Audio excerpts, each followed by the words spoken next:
uma coisa tão importante invisibilizada. Então, eu acho que este trabalho agora desse plano é dar visibilidade para o espaço real que ocupa o laboratório. 70% das decisões diagnósticas são baseadas em exames laboratoriais. Então, ele é super importante.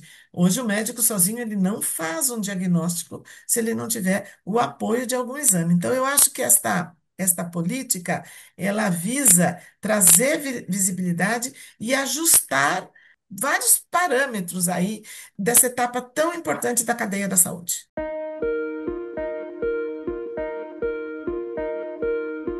Olá pessoal, começa mais um programa em parceria com a CBDL. Você sabe, sempre trazemos pessoas especiais para contar a sua história, a história do setor também e o que vem acontecendo de mais importante. E hoje, nossa convidada é literalmente de casa, Joseli Chiarella, diretora técnica e regulatória da própria CBDL. Joseli, seja muito bem-vinda, como sempre, e você já é de casa, né? Tudo bem contigo?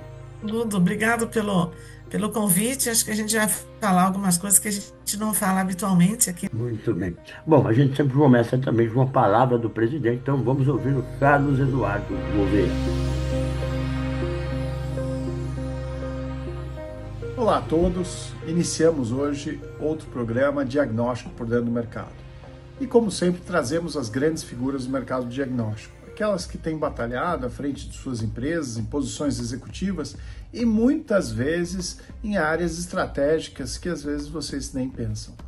Aqui, sob o comando de Elias Awad, nessa edição do Diagnóstico por Dentro do Mercado, nós temos a honra e o privilégio de trazer uma grande amiga e uma pessoa que é incansável na sua batalha para esclarecer, desenvolver o mercado, desde a parte de pesquisa e desenvolvimento até negócios, com uma visão muito ampla, Joseli Chiarella.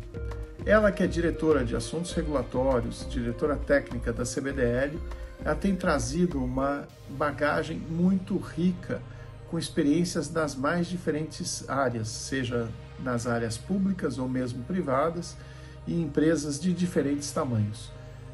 Vejam, assistam, acompanhem, porque ela vai surpreender a todos vocês com uma história de vida muito interessante. Espero que vocês gostem, compartilhem com todos e nos ajudem a divulgar a história do mercado de diagnóstico, porque ela é muito impressionante. Obrigado e até a próxima.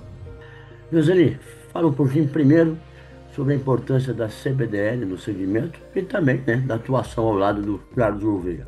Bom, a CBDL, ela tem um papel que nem sempre ele é visto, né? Mas ela tem um papel de eh, fazer um trabalho de bastidores para que o mercado seja um mercado bem organizado, para que o mercado seja um mercado ético, para que as práticas regulatórias elas sejam sempre colocadas, para que o mercado aumente também para os associados da CBDL, né? Isso é um trabalho que é muito de bastidor, de longo tempo. O Carlos faz isso, o Carlos Gouveia faz isso de forma magistral há muitos anos e eu me juntei à CBDL nos últimos 4 anos já, né?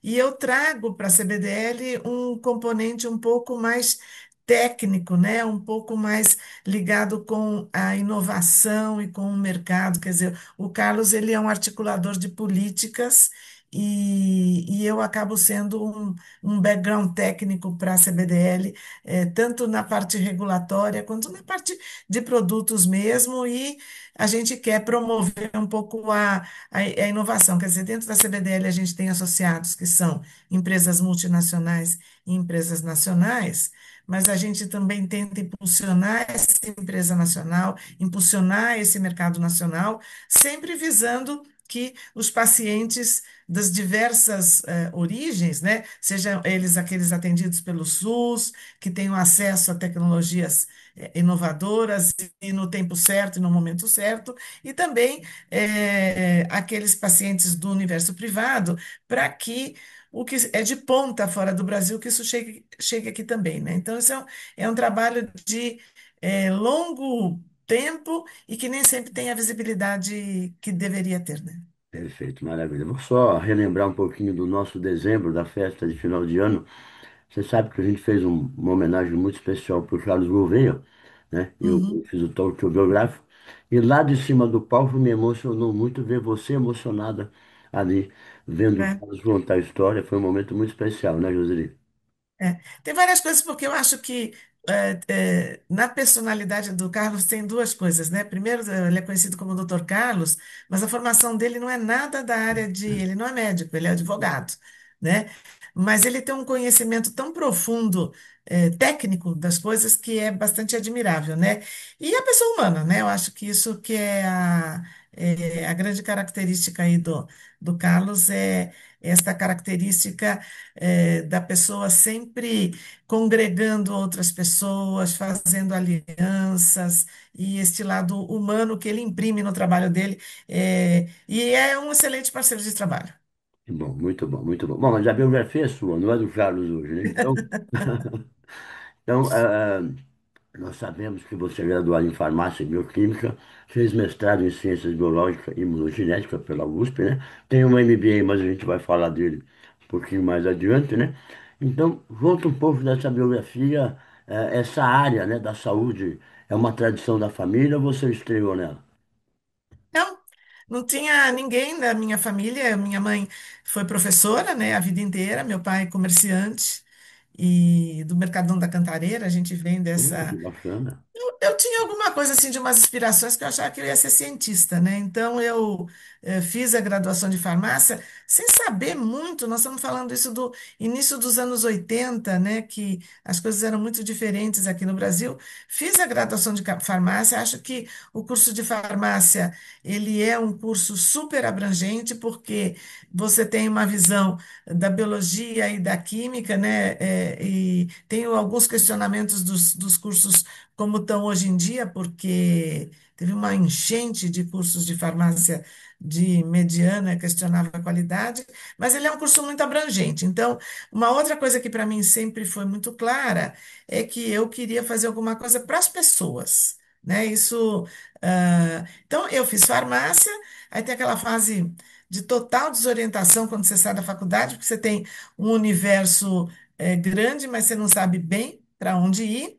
E a primeira atividade assim profissional que eu tive depois dos estágios curriculares, que é outra diferença, no período que eu fiz farmácia, eu tive que fazer estágio em farmácia de rua, comercial, em farmácia de manipulação e em laboratório de análises clínicas. Então, isto te dá uma vivência diferente, né? Hoje em dia as coisas já não são assim, apresenta um TCC e está válido. Bom, aí eu prestei um concurso, tinha um programa lá no Complexo HC chamado Fundap, que era o que eles chamavam de residência não médica, que é um programa que está modificado, extinto hoje. Eu sou da primeira turma da Fundap, né? E eu prestei este exame, e como ele era a primeira turma, ele também foi diferente. Eu sou da primeira turma do Oswaldo Cruz, então lá no Oswaldo Cruz a gente também teve um curso de farmácia que foi um pouco diferente, porque tudo estava se acertando. Depois eu fui a primeira turma da Fundap, e aí a gente tinha uma possibilidade de visitar todos os laboratórios, que são dos LINS, que estavam oferecendo alguma coisa de atividade para estagiário, era uma bolsa de 2 anos, né? E eu passei por todos os laboratórios, não sabia bem onde é que eu queria. Conversei com uma pessoa que era mais ou menos da família, que é a Bianca Zingales, que é uma pesquisadora que está agora se aposentando, com uma história em Chagas e tal. Ela falou: Olha, tem um moço aí que acabou de vir, parece que ele é bom, viu? Ele trabalhou com prêmio Nobel e tal. E, ó, bate um papo com ele. Eu fui conversar com ele, o professor Jorge Calil, do Laboratório de Imunologia de Transplantes do INCOR. E aí fui conversar com ele e eu sou muito aguerrida assim, nas coisas que eu faço. Eu tinha sido a primeira colocada. E ele virou para mim e falou assim: Olha, eu já tenho aqui 2 pessoas que já estão aqui, então elas já estão desenvolvendo um trabalho, eu só tenho 2 vagas. Aí eu falei para ele assim, mas eu sou a primeira colocada, na regra daquele momento, o primeiro colocado pode escolher. E, conclusão, ele acabou ficando com as 3 pessoas, as 2 que já estavam lá e Bacana. comigo. E eu fiquei 11 anos nesse laboratório, fazendo pesquisa, Gosto das coisas de bancada, mas essa coisa de fazer tudo igual todo dia não dá para mim, né? Então, eu passei pela cultura celular, não deu certo, não tinha nenhuma identidade. Depois eu fui fazer um outro trabalho que era demasiadamente técnico, e aí eu fui fazer HLA, que era uma coisa que naquele momento fazia por citotoxicidade. E eu aprendi, fiz isso por muito tempo, mas neste meio de tempo, eu já comecei um trabalho dentro da informática médica do INCOR de desenvolvimento de software. Então, eu sempre gostei dessa translação, quer dizer, sair da bancada e fazer alguma coisa. Era um software para análise de HLA, então eu era a pessoa que fazia interface com outras áreas, né? E aí chegou um momento que eu fiz o mestrado aplicando HLA e também aplicando essa parte de informática, né? Eu fui para a França fazer uma parte das análises dos meus resultados, porque aqui no Brasil a gente não tinha nada naquele momento de estudo genético em família, ferramentas de análise, a gente não tinha. E fiz o mestrado, tinha uma proposta de doutorado bem interessante, mas aconteceram aí algumas coisas e eu falei assim, isso não é para mim. E aí me apliquei para duas posições em empresas, porque eu tinha decidido já que esse mundo acadêmico não era o que eu queria.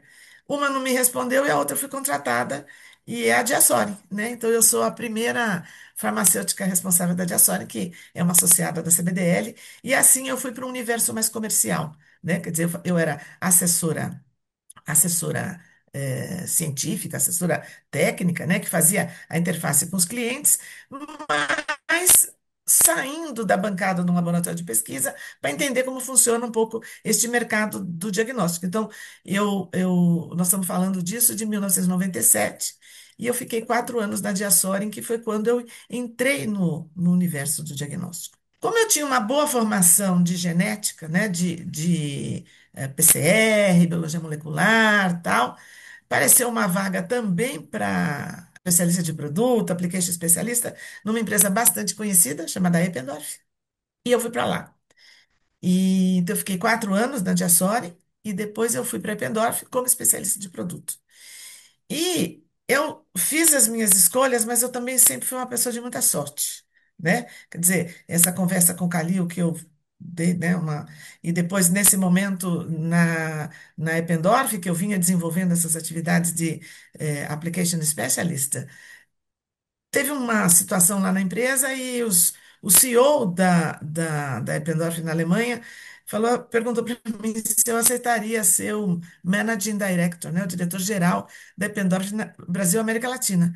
E eu falei para ele assim, é, não sei nada, não estou preparada. Eu sou uma especialista Olha, de produto com um background forte em biologia molecular, conheço um pouquinho de mercado e ele falou assim para mim: a gente confia em você e a gente vai te preparar para essa posição. que Então, bacana. eu fiquei 12 anos na Pendorf como gerente geral de marketing e vendas para a América Latina. É uma carreira meteórica, sem escala, mas foi uma condição que se apresentou naquele momento e que eu contava com a confiança da direção internacional da empresa e fui colocada nessa posição. E lógico que em 12 anos aprendi bastante coisa, né? Muito bom, José. Olha, aqui já, você já deixa bons legados aqui para gente, né? Primeiro, muitas vezes a gente sabe o que quer, mas saber o que não quer também ajuda bastante, né? A gente já elimina algumas Exatamente. posições. E também nesse caso, né? Às vezes também nós não acreditamos em nós mesmos, né? Mas alguém acredita e traz essa força para todos nós, como foi nesse caso recente que você contou. E nosso abraço também ao brilhante Dr. Jorge Claril, um dos grandes cientistas brasileiros, que respeitou a sua meritocracia. Isso é muito importante também pela sua vaga. Joseli, você atuou na empresa privada, né, na área pública e numa entidade. Isso exige certos amoldamentos, né, de atuação.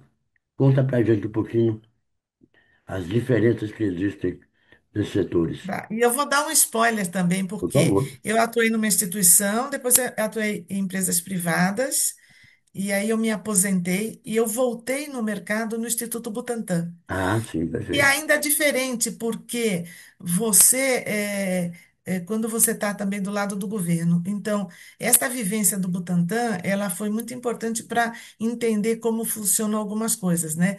É, é muito diferente atuar em empresa pública e atuar em empresa privada, né? Eu acho que essa questão do identificar os interesses, né? Lógico que não desmedidamente, mas uma empresa privada ela visa lucro, ela quer crescer a participação de mercado, ela quer aumentar a sua presença no mercado, aumentar o número de produtos, aumentar o faturamento, isso tudo sempre de uma forma ética, planejada e tal. E quando você está no setor público, quer seja num hospital feito em Cor, ou HC, ou quer no Butantan, você tem eh, de uma certa forma, é responsável por cumprir com algumas funções do Estado. Então, se você está num hospital, numa entidade pública, a prioridade ali é você desempenhar, contribuir para desempenhar aquele papel que aquele setor do Estado representa, né? E num instituto feito Butantan, eh, ajuda muito na construção das políticas públicas. E é bem engraçado porque nem sempre os objetivos das políticas públicas são claras, eles têm que ser de longo tempo. O raciocínio dos planejamentos estratégicos das empresas públicas e privadas são completamente diferentes. Então, ter tido essa vivência e essa experiência me trouxe uma bagagem que eu me movo bem em muitas áreas. Muito bom, maravilha. Sem dúvida alguma, parabéns aí por essa trajetória tão rica, né? Agora, reforçando isso, você tem experiência, né? Como executiva de negócios, vendas, marketing, importação, exportação, registro de produtos, planejamento estratégico, enfim, regulatório. E fez um MBA em gestão estratégica e econômica de negócios pela FGV. O que é que esse curso agregou nessa área de gestão? Então, vamos voltar um pouquinho. Teve uma decisão, porque eu estava bem, né, Pendorf, às vezes tenho a impressão que estaria lá até hoje, mas tinha uma inquietação. Do mesmo jeito que eu tive uma inquietação quando eu estava fazendo pesquisa, eu tive uma inquietação quando eu estava na Pendorf, falei assim, acho que eu quero mudar. E aí eu decidi me aposentar. Eu me aposentei e este MBA foi o meu ano sabático, Uhum. né? Eu decidi fazer. Então, quem se aposenta e faço um MBA de gestão estratégica de negócio. Eu não tenho intenção de parar de trabalhar, mas foi meu ano sabático. Então, foi um ano que foi legal, pude me dedicar um pouquinho mais à minha filha, né? Porque eu sempre fui uma pessoa que viajei muito, né? Então, eu falo que eu tive o período da França, que foi o tempo que eu fiz o mestrado no Laboratório do Calil, depois trabalhei na Diassori, foi o período da Itália, de viajar com muita frequência, e depois teve o período da Alemanha, no período da Eppendorf. Então, eu sempre tive um marido que me ajudou muito e teve épocas de viajar muito com uma filha pequena, né? Porque eu tive a filha já, eu já tinha uma certa idade. E aí esse ano foi um ano bom porque eu pude me dedicar um pouquinho mais à minha filha, fui fazer um curso de artesanato, de pintar caixinha de madeira, tal, e fiz esse MBA. E queria, por quê? Eu sou de uma geração em que os profissionais que foram colocados nas posições de liderança das empresas, eles sempre tiveram um background técnico, né? Então a gente foi aprendendo o negócio. A gente, toda uma geração, tem um monte de gente que está aí em um monte de empresa que tem mais ou menos a minha faixa etária, mas a gente não veio com background no negócio, a gente veio com background técnico e foi aprendendo como fazer as coisas. Então, eu sentia essa necessidade de conhecer um pouquinho mais. Eu lembro que um curso que eu fiz na época da Eppendorf, que era contabilidade para não contadores, né? Nossa, Porque um cursinho rápido, tal, porque assim, a gente que tem formação técnica, você não sabe ler um balanço, é, fazer um planejamento estratégico, um fluxo de caixa e tal. Então, fazer esse MBA da GV foi um pouco em função disso. Na GV você tem que fazer um TCC, né?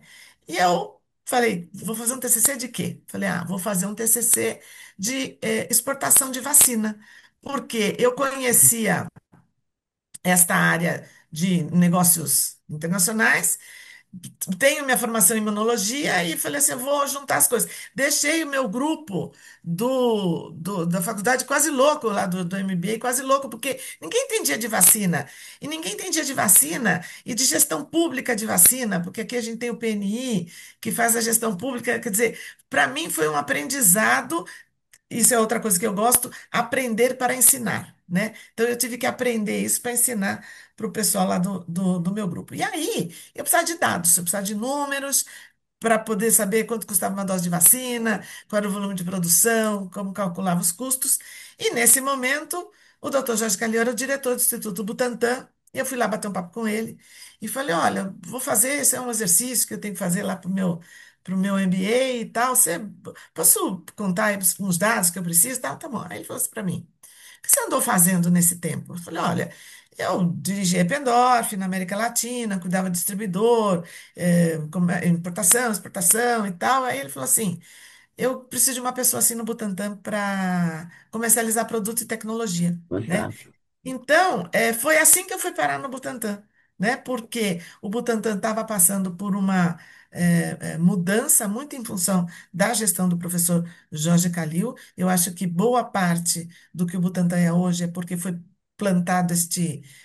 pavimentado esse caminho inicial. Nós estamos falando de 10 anos atrás, isso, e o que permitiu que o Butantan tomasse todas as iniciativas das vacinas durante a pandemia, tal, porque tinha já um caminho pavimentado. Então, aí eu fui tentar ser gerente comercial no instituto público, e isso é muito difícil. Então, o MBA me trouxe este lado mais de organizar os pensamentos para o negócio. Né? Quer dizer, você sabe onde é o cliente e tal, de estratégia de negócio, de estratégia de negociação. Então, foi isso que o MBA me trouxe aí nesse momento, e depois, lá dentro do Butantan, por exemplo, toda a indústria de medicamento precisa ter seus preços registrados na CEMED. Butantan, como um laboratório público, nunca teve. Então, esse foi um trabalho que eu fiz lá no Butantan de registrar o preço dos soros, das vacinas, porque um produto. O medicamento tem preço controlado pelo governo. Então, todo produto novo ele tem que ter seu preço registrado, e a partir daí ele só é passível de ter os aumentos que são anunciados em março aí, que a gente que compra os remedinhos lá para nessa faixa etária que a gente sabe que março é o mês que muda o preço dos remédios, é porque tem toda uma política Ah, de controle de perfeito. preços para ajustar os preços e tal. Então, e lá no Butantan também. Eu tive a oportunidade de trabalhar no núcleo de inovação tecnológica, e daí foi outro aprendizado que é entender como que funciona a inovação, o que precisa da inovação acontecer. E eu acho que isso é uma coisa que a gente ainda faz mal aqui no Brasil, que é essa interação entre a academia, os ICTs, os Centros de Inovação Tecnológica, e o mercado. Né? Então, eu tenho aí um projeto pessoal que eu falo que é a ciência na prateleira, que é tentar ajudar a tirar o que está sendo desenvolvido na universidade e que isso vá para o mercado e vire produto. Não tenha dúvida, não tenha dúvida. Eu biografio o Dr. João Shoa Cavalcante Neto, que é o fundador da Universidade Estácio de Sá. E ele Uhum. sempre dizia isso, né? Quando os projetos, né, viram patente, né? Então nós É. precisamos aproximar realmente a empresa, né, a universidade da indústria, né, para poder fazer, e também as empresas públicas, sem dúvida. Agora, regulação é uma área muito importante da CBDL, está sobre a sua diretoria. Então, fale-nos um pouquinho sobre esse segmento, Joseli. Daí vem outra história engraçada, porque quando eu saí do Butantan, né, porque teve uma decisão política lá, tal, eu tenho hoje uma empresa de consultoria e desenvolvimento de negócios, e que eu ajudo empresas que estão fora a vir para o Brasil, realizar negócios, tanto a parte fiscal, legal, comercial, treinamento técnico, tal. Então, são empresas, já trabalhei com várias empresas que querem vir para o Brasil, a gente ajuda a pavimentar esse caminho inicial, né? E eu conheci o Carlos Gouveia de muitos anos, porque no período que eu trabalhei na Eppendorf, eu fui diretora da ABCV, que é a CBDL da pesquisa, das ciências da vida. Então, a Associação Brasileira de Ciências da Vida, eu fui diretora por um período, e naquele momento a gente precisava de um apoio jurídico, e a gente chamou o Carlos Gouveia, para nos ajudar em algumas questões. Então, eu conheço o Carlos desde há mais de 20 anos, né? E aí, eu sou, de novo, uma pessoa muito sortuda. Teve a situação do falecimento da Dália Gutenberg, que ficou 30 anos, né, nessa posição do regulatório da CBDL. Ela faleceu de uma forma muito repentina por conta do Covid. Essa posição estava vaga. E eu tenho uma amiga, muito amiga, chamada Rosana Mastelaro, que é a diretora regulatória do Sindusfarma. E a gente, por coisas da vida, a gente era da mesma turma da faculdade, a gente se reencontrou. Quando teve essa posição, a gente estava com um contato mais frequente. Ela falou para o Carlos assim: Eu tenho uma pessoa para te indicar, Olha, que vai ser boa para essa posição, né? E ela falou assim para mim. Aí eu tinha já alguns amigos dentro da CBDL, o João Moraes, né, da J. Moraes. Eu tinha feito um serviço de consultoria para um associado da CBDL, e eu falei com o Carlos, falei: Ó, Carlos, acho que você me conhece, eu tenho esse conhecimento e tal. E teve lá apliquei lá o meu currículo, o meu processo seletivo. E quando eu conversei com o Carlos, eu falei assim: olha, eu quero trazer um pouco desta coisa de inovação para a CBDL, essa possibilidade de interagir mais com a academia e de não só a questão regulatória. Então, quando eu conversei com ele, eu já falei: olha, eu quero fazer um pouquinho mais do que é hoje, né? Aí teve uma reunião lá que eu fui um pouco sabatinada, assim, pelos diretores e tal, e um dos diretores falou assim para mim, que já me conhecia, porque eu tinha feito uma consultoria para ele, uma coisa que era muito técnica e comercial. Aí ele virou para mim e falou assim: não, eu te conheço, é uma pessoa legal e tal, tem bastante conhecimento, mas você não entende nada de regulatório. Eu falei assim: não entendo, mas eu aprendo. uau, Não entendo, mas eu aprendo. E apostaram em mim. E eu não entendia nada de regulatório há 4 anos atrás. Então, com. Eu nem sei se é disciplina, eu tenho uma capacidade de estudar e de aprender que eu não tenho preguiça, entendeu? Tudo que eu não sei, e excelente. tem uma coisa que eu preciso ter uma sensação de que eu me apropriei do conhecimento. Então, entrei, na CBDL nessa posição do regulatório. Na estrutura da CBDL, cada uma dessas caixinhas da CBDL, a gente tem sempre duas empresas que são responsáveis assim por esse grupo. Eu pude contar muito com a ajuda de algumas pessoas, que é o Dione Vollinger da Beckman, que é uma das empresas responsáveis pelo regulatório da CBDL, quer dizer, pela condução deste grupo ao longo dos anos. A Letícia Seixas, que é da Ladive, que também é uma parceira da CBDL de longa data, com o próprio Carlos, e fui aprendendo. E o que eu ouço hoje é que a CBDL está melhor no regulatório, porque eu Excelente. imprimi essa característica que eu tenho de sempre ir atrás de coisas novas e de aprender e de trazer inovação e tal. Então, para mim, foi de novo uma outra mudança de carreira, né? Então, eu era farmacêutica, eu fiz pesquisa, depois eu fui para a parte comercial em empresas multinacionais, depois eu fui para o Butantan, e agora, de novo, é uma coisa que se assemelha um pouco com essa atuação do Butantan, que é essa proximidade com a Anvisa e com os organismos reguladores internacionais, que são os definidores das políticas e tal. Então, isso.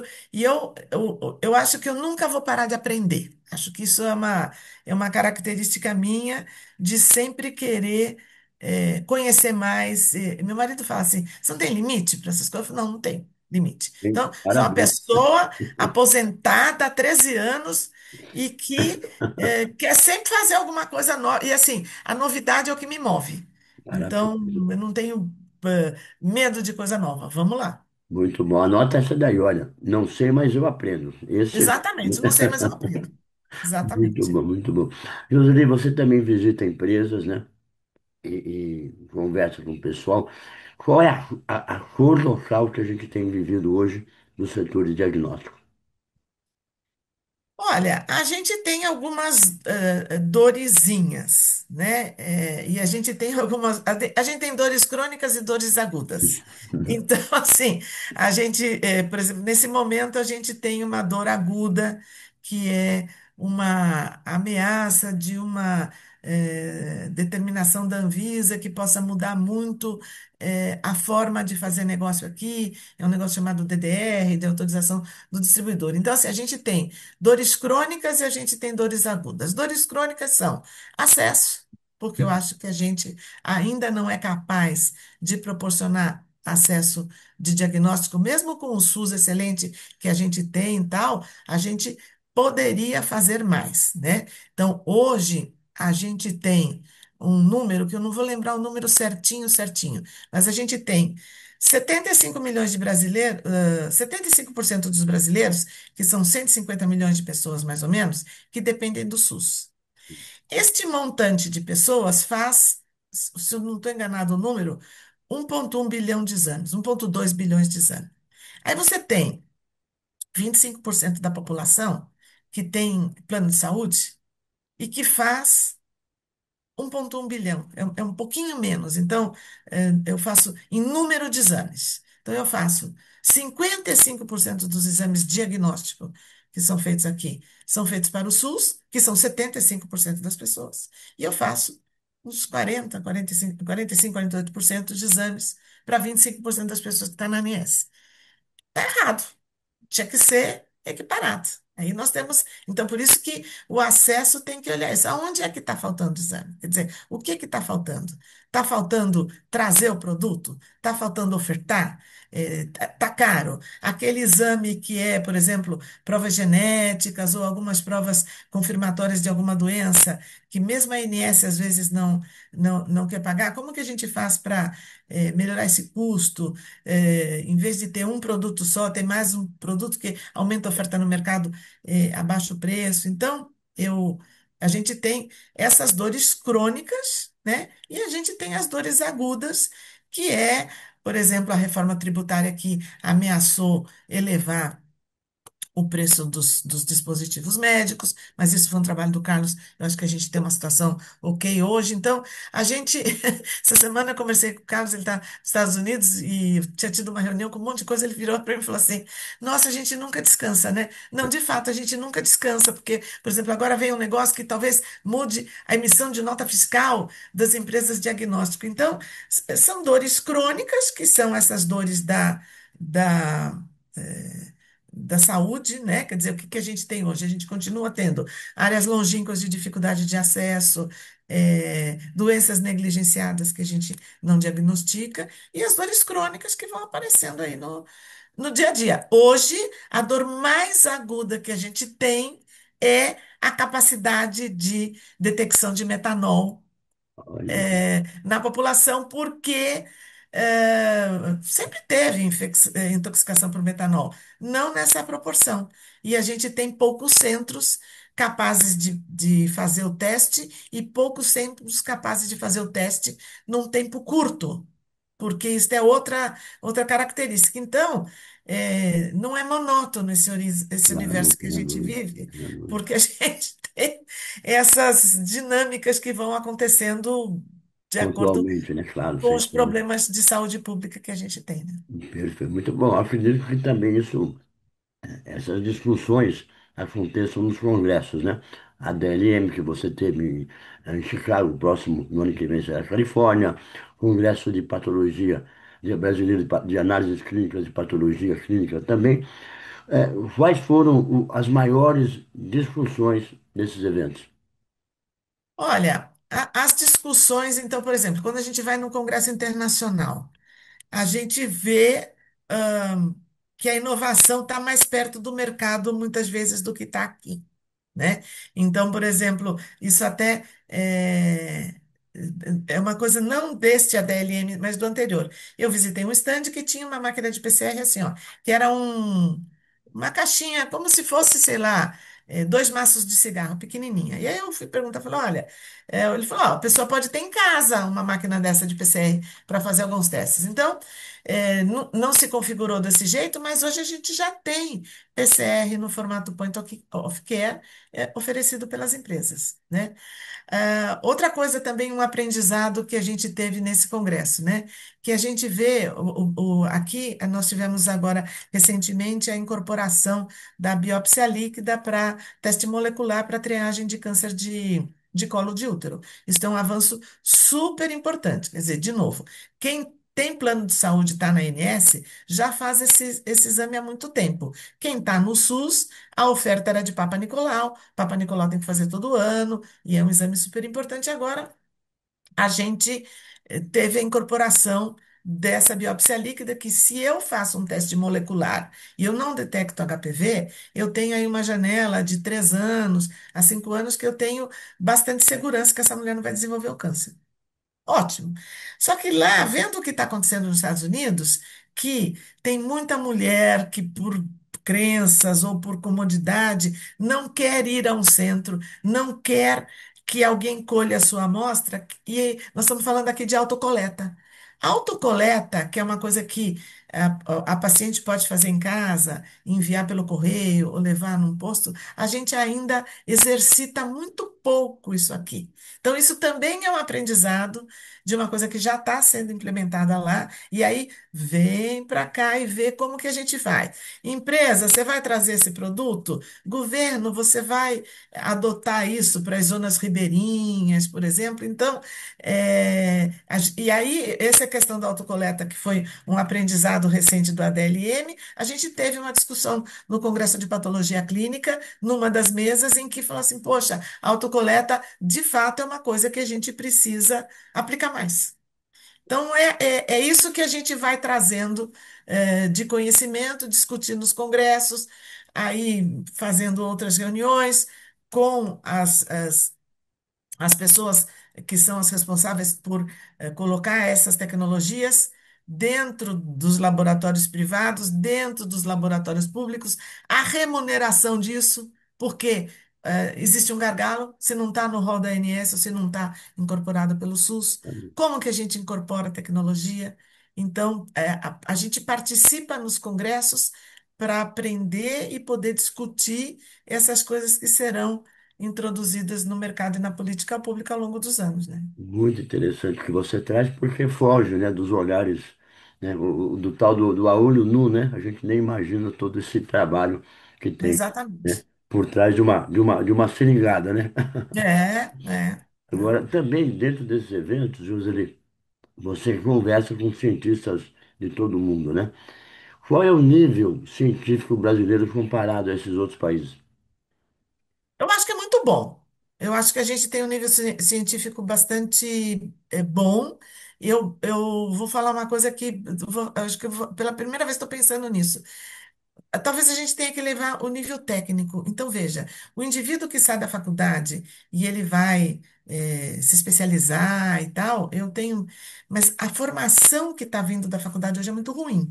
Então, eu acho que a gente tem um nível profissional de cientistas bastante bom.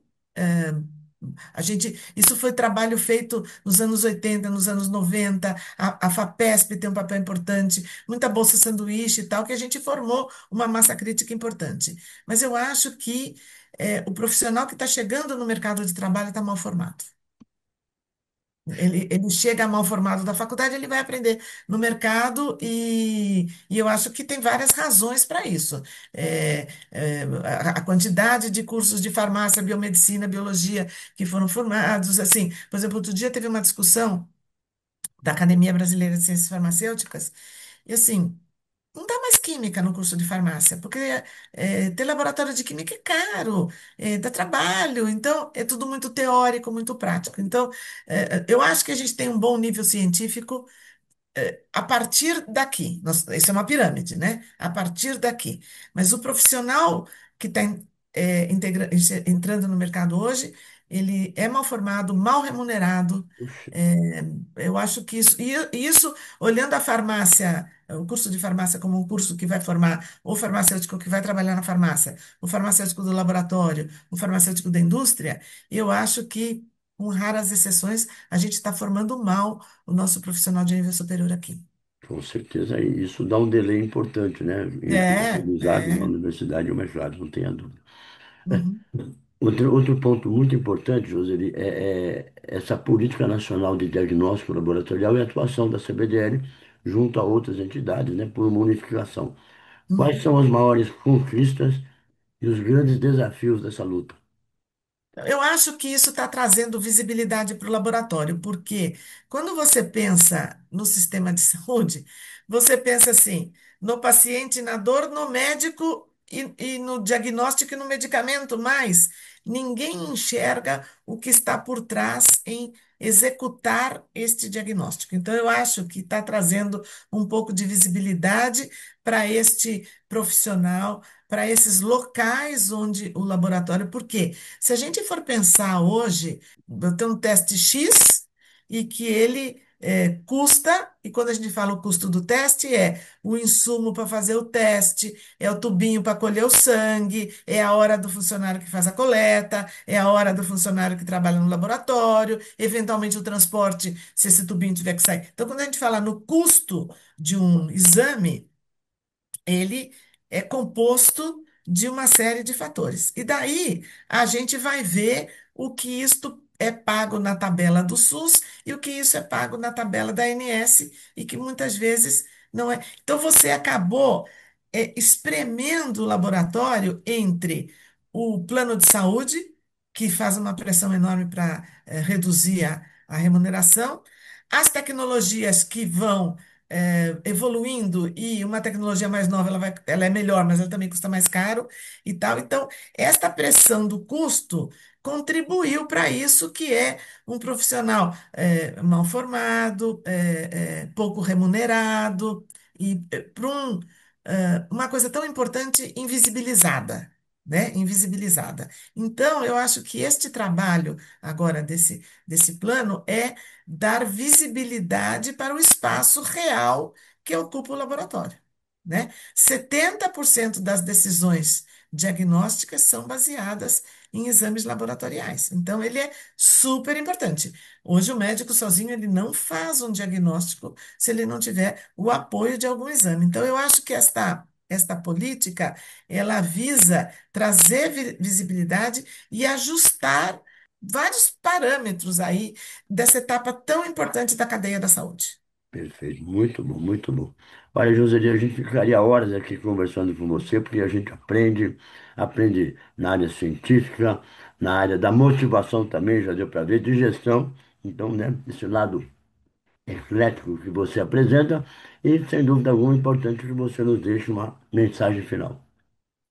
Olha, como esse aqui é uma edição, né, desse programa que é uma coisa voltada para a experiência profissional, então, assim, motivar os jovens, que eu acho que estas carreiras ligadas à área de biologia, elas são carreiras muito importantes, muito prazerosas e de muito aprendizado. Eu tenho um exercício agora que eu tenho uma estagiária na CBDL, então é uma maternidade técnico-científica que a gente exercita nisso. Então, assim, ela é uma profissão, farmácia bioquímica é uma profissão interessante, muito aberta, muito ampla e tal. E não se acomodar, né? Quer dizer, buscar o conhecimento, buscar a atualização. Então, hoje a gente tem a inteligência artificial, que é uma revolução de fato, né? E aí nós já usamos, nós já estamos na inteligência artificial, mas até a inteligência artificial a gente tem que aprender a usar. Então, a vida de um profissional nessa área, ele é de um aprendizado constante e permanente. Se perder isso, vai parar no tempo, né? Se perder isso, vai parar no tempo. Então, eu digo assim, olha, a farmácia bioquímica é uma profissão interessante e nunca pare de aprender. Eu acho que isso é a coisa mais importante.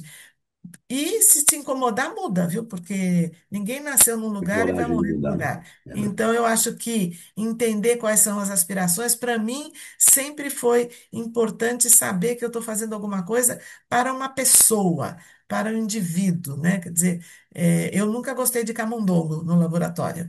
Então, eu trabalhei com esquistossomose, famílias de pacientes, porque é onde eu posso ver do ponto de vista prático, de fato, que eu estou fazendo alguma coisa que pode mudar a vida das pessoas. Não tenha dúvida. Propósito e felicidade são os combustíveis, né, que tem que nos mover, não tenha dúvida. E você foi em busca disso e sempre, e não já para de procurar. Isso é muito importante, né? Porque tem que ser uma busca incessante, sem dúvida alguma. Roseli, muito obrigado. Você já tem a chave da porta. Quando tiver novidade, só abrir e chegar para contar para a gente, viu? Muito Pode obrigado, deixar. Roseli. Tá bom. Obrigado pelo convite e até a próxima. Até nós é que agradecemos. Então, hoje tivemos a Joseli Chiarella, que é da CBTL, em nome dela, do Carlos Gouveia, do Fúvio Fasco e de toda a diretoria. Agradecemos a sua participação. Lembrando que o programa tem produção do Maurício Santini e edição do Marcelo Siqueira. Grande abraço. Tchau, pessoal. Até mais. Tchau.